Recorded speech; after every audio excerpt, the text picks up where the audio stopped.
रानी काला रानी झंडा पे मोर सुर काला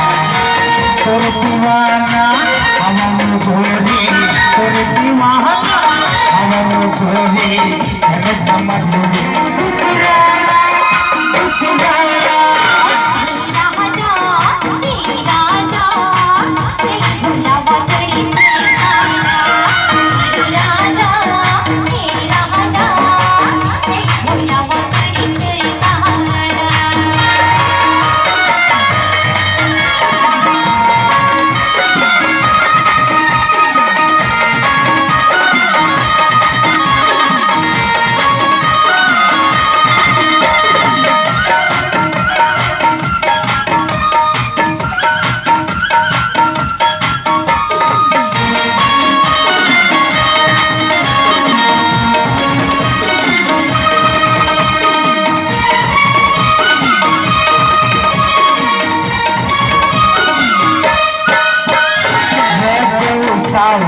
नाम हवे नाम गाँव गाँव हर संकट आसे हुकुर बोली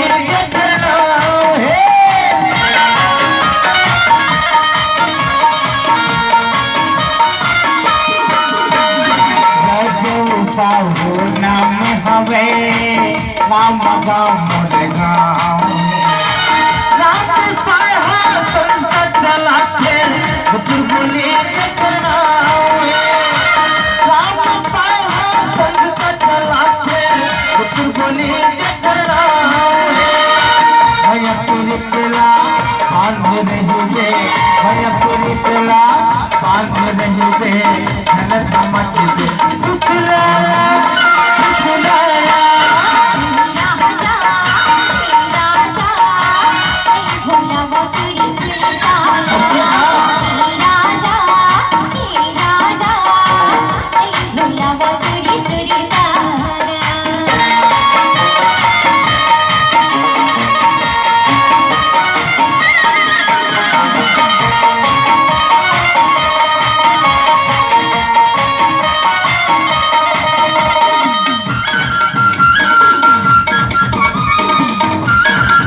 कबिल मैं हम बतावत हम बताया फैसला गोरी बात को न सुनावत हम बताया फैसला गोरी बात को न सुनावत दिन राते करनाला दिन राते करनाला मोतीपुर गाँव है